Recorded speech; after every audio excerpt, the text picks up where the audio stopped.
Now in this lab, I'm going to show you two different ways to enable the IGP, and I'll show you the effect of doing it that way. Initially, I'm going to advertise the loopbacks into the IGP, and then later I won't do it that way, and that will demonstrate what a RIB failure is in BGP. 5, 4, 3, 2, 1, 0, ignition. But there's another problem. Show IP BGP Summary. Notice the local router is in autonomous system number 65,000. Both the other routers are configured in autonomous system 65,000, and we can confirm that on router 3 by using show IP BGP Summary. Router is configured in this autonomous system. Router 2 is in this autonomous system, and router 1 is in the same autonomous system. Even though router 2 is now learning about the loopback of a router 1 and the loopback of a router 3, there is no way that router 1 is going to learn about the loopback of router 3 unless we configure this router as a route reflector or configure a full mesh of neighbor relationships.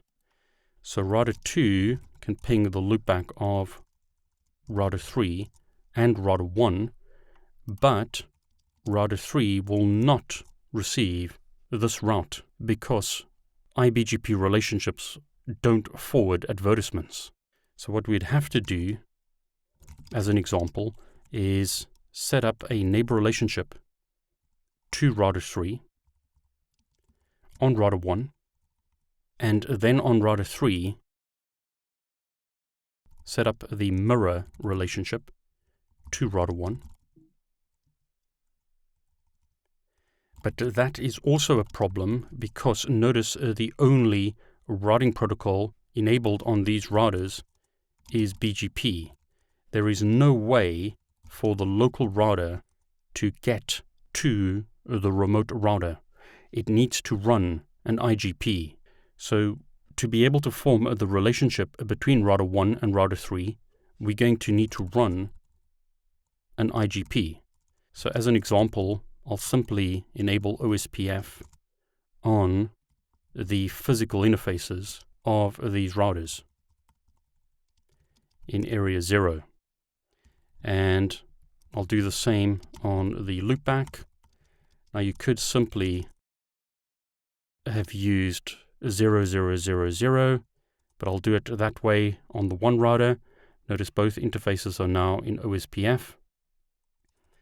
On router 2, do show IP protocol. No IGP is enabled, so I'll enable it this way in area 0, and then I'll do it the lazy way on router 3 as well, network, and do it this way. So hopefully OSPF relationships will form. So show IP route. We have learnt about this network through OSPF. We've learnt about the remote network through OSPF. So show IP BGP Summary. Notice we are learning about routes from both the BGP peers. So that's better. Show IP BGP Summary. Both neighbors are established on router 3. So as an example, this router can now ping the loopback of router 1, and this router can ping the loopback of router 3. Note, however, that those routes are actually being learnt through OSPF because OSPF has a lower administrative distance than iBGP. But if we look in the BGP routing table, you can see that we are learning about the loopback of router 3 through BGP, but because of a RIB failure, that route is not added to the routing table. In other words, OSPF is more believable than iBGP. Now you might say, but why am I bothering to run BGP in this example? These three routers are in the same autonomous system, but if you had external autonomous systems connected to this network, the IGP OSPF would be used within the autonomous system, and BGP would be used to carry external routes through the autonomous system. So the IGP learns about the internal routes, BGP is used for the external routes. That's not done in this lab, but this is just a basic BGP lab to get you warmed up and started. Remember some of the rules about BGP. If you want to set up relationships between routers in the same autonomous system, they need to have a route to get to the neighbor. In other words, you need to run an IGP or create static routes to allow the routers to have connectivity from one side to the other. I could, as an example, remove the loopback from OSPF here. So router OSPF 1, no, and I'll remove this network statement because I'm setting up the neighbor relationships between the physical interfaces.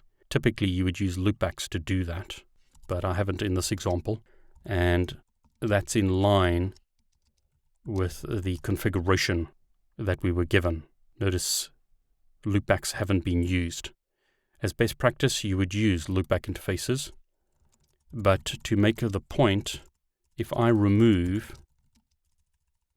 OSPF from this router and then re-enable it, but only enable OSPF on this interface in area 0, our BGP relationships should still form.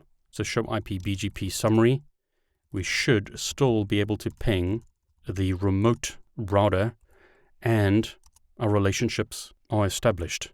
So if we look at the routing table now, notice this route is being advertised through BGP, and we can still ping that router, and we can ping router 1 because this network is being advertised through BGP.